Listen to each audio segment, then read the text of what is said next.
What is going on, guys? This is Daniel, and today I'll be showing you some of the things that stood out to me while I was watching the Pistons so far this season, so let's get to it. Let's begin with offense, and the Pistons run a lot of horns, plays that start in this setup, and here's one called Horns Double, a very common NBA set where a double staggered screen will be set for a wing in the corner, but here this action is decoy as Tolliver decides to execute a dribble handoff with Reggie in the strong side corner, and he hits a 3. They also run basic flex action where the point guard will screen away and Bullock will have the option of using a cross screen or a down screen. Here he uses the cross screen nicely for the layup. Same flex set, and here notice how Ezeli tries to stop the flex action by dropping low. Drummond nicely realizes this and simply attacks and draws a foul. From what I saw, the horn set they run most frequently is this basic pin down, high post entry, and then simply a pin down on the weak side, here for Jody Meeks to curl and dish to Baines. Watch Baines here because he has one of two options. When he gets it at the high post, he can simply pass it to Stanley Johnson coming off of the pin down, or here, execute a dribble handoff with him, and Johnson can score off of this. This time they'll execute this option with Jackson coming off the pin down, and notice how this turns into a Jackson-Drummond pick and roll with 3 shooters spreading the floor, and you can see the value of Ilyasova as the stretch 4 in there. So that play was set up nicely with Jackson coming off the pin down, and here Marcus Morris comes off of it, and this is fine if he wants to take a jumper or curl it to the basket, but when you have him executing the handoff option, that's just not his game and he drives and turns it over.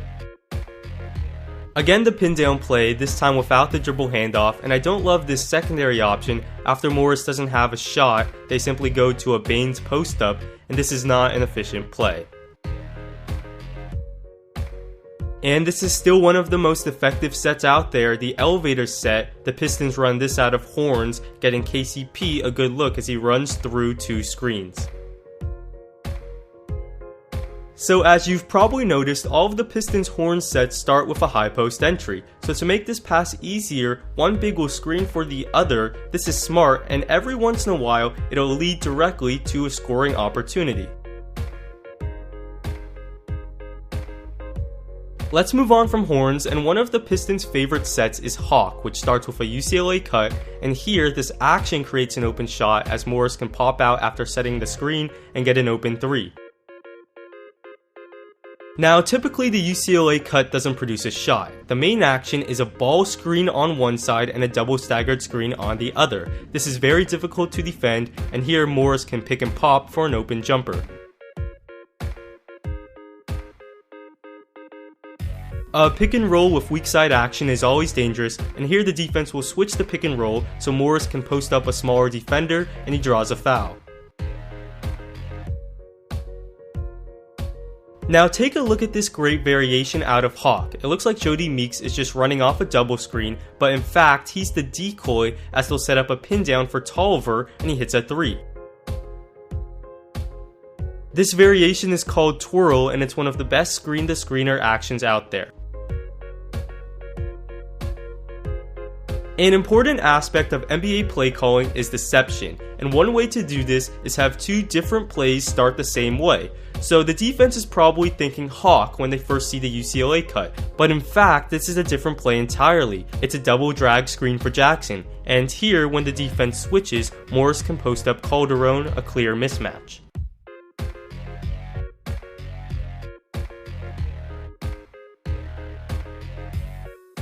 Now I'm all for screen-to-screener sets, but this one is just pointless. They'll have a wing screen for Drummond before he sets a ball screen, but this has no effect as Noah is sagging in the paint anyway to contain the pick and roll. Screen the ball screener is effective when the defense wants to hedge, but that's not the case here.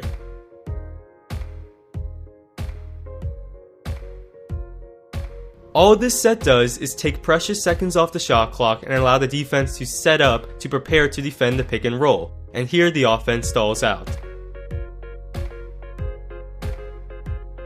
I don't dislike this set because you're still getting a pick and roll on top, but come on Stan Van Gundy, I know you have better plays in your playbook.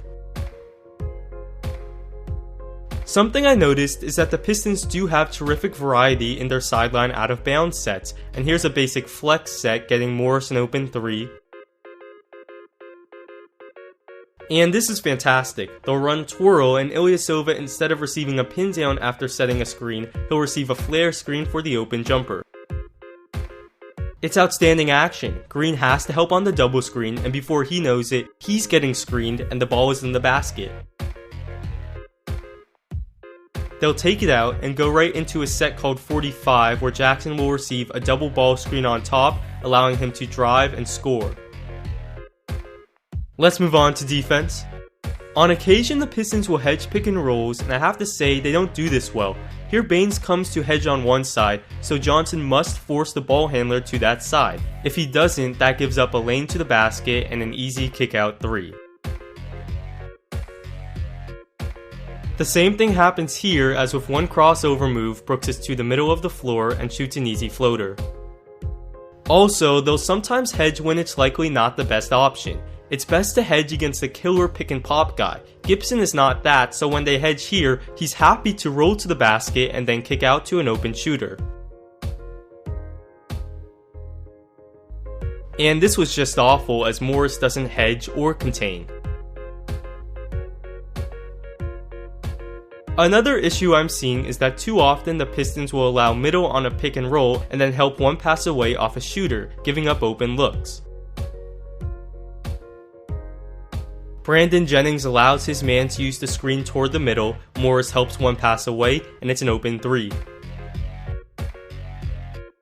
On a drive, KCP will allow middle, and when this happens, you have to rotate a lower defender and then ace all the rotations, but you can't help one pass away like this, as it just gives up open shots.